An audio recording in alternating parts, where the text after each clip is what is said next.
अल्लाह को किसने बनाया? अल्लाह को किसी ने भी नहीं बनाया। ये क्या सवाल हुआ कि क्रिएटर को अगर किसी दूसरे क्रिएटर ने बनाया हो तो उसको क्रिएटर को कहेंगे, वो खुद क्रिएशन है। तो वो खुद ब खुद आ गया कहां से?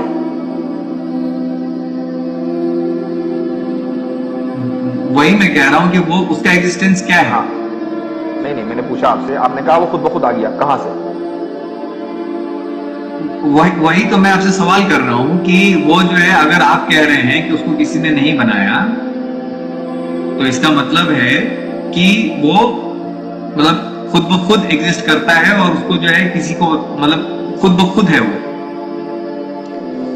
एक मिनट, ये बताइए कि आपने कंप्यूटर बनाया है ना, तो क्या कंप्यूटर के अंदर बैठे हैं आप या कंप्यूटर के बाहर बैठे हैं? बाहर बैठा हूं।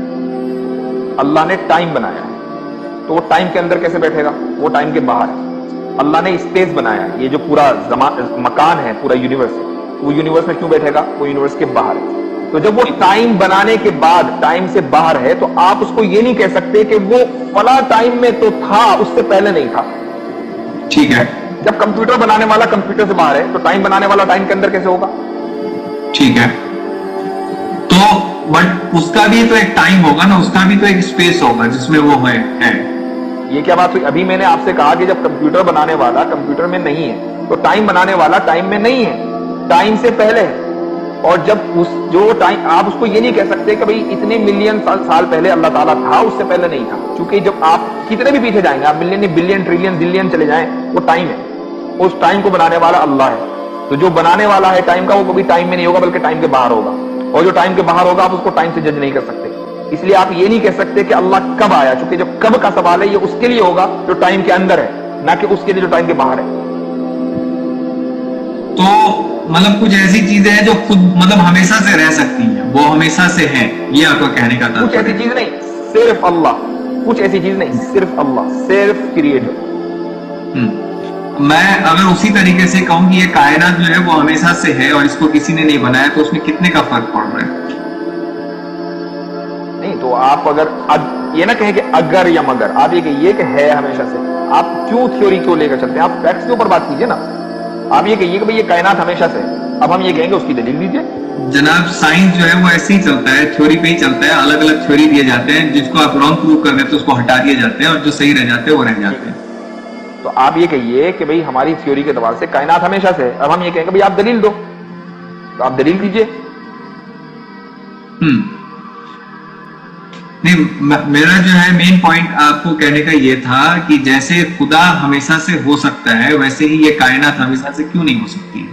क्योंकि कायनात क्रिएटर नहीं है, कायनात क्रिएशन है। आप वरना तो ये कहना पड़ेगा जिस तरीके से कंप्यूटर बनाने वाला है, इसी तरीके से जिस दिन पैदा हुआ था उस दिन कंप्यूटर भी पैदा हो गया था।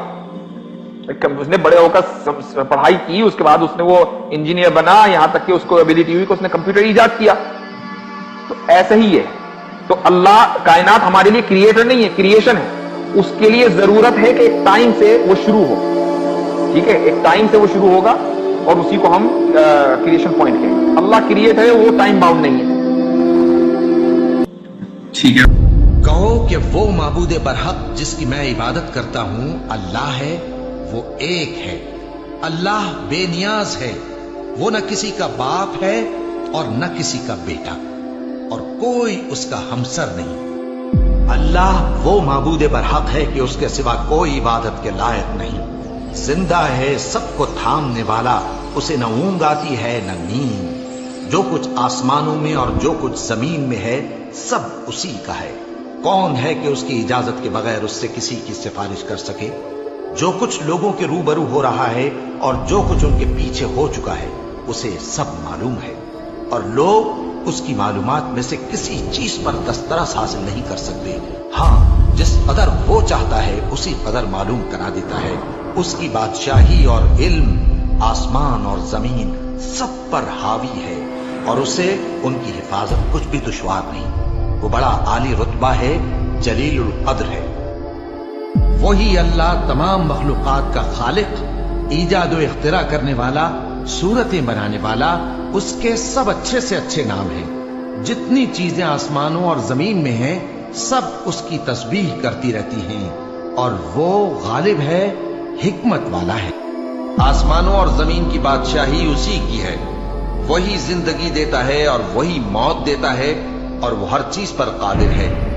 वही अव्वल और वही आखिर और अपनी कुदरतों से सब पर जाहिर और फिर भी पोशीदा है और वो हर चीज का खूब जानने वाला है। वही है जिसने आसमानों और जमीन को 6 दिन में पैदा किया, फिर अर्श पर जलवा अफरोज हुआ। जो चीज जमीन में दाखिल होती और जो उससे निकलती है और जो आसमान से उतरती और जो उसमें चढ़ती है, सब उसको मालूम है। और तुम जहां कहीं भी हो वो तुम्हारे साथ होता है और जो कुछ तुम करते हो अल्लाह उसको देख रहा है। आसमान और जमीन में जितने लोग हैं सब उसी से मांगते हैं। वो हर रोज किसी न किसी काम में होता है।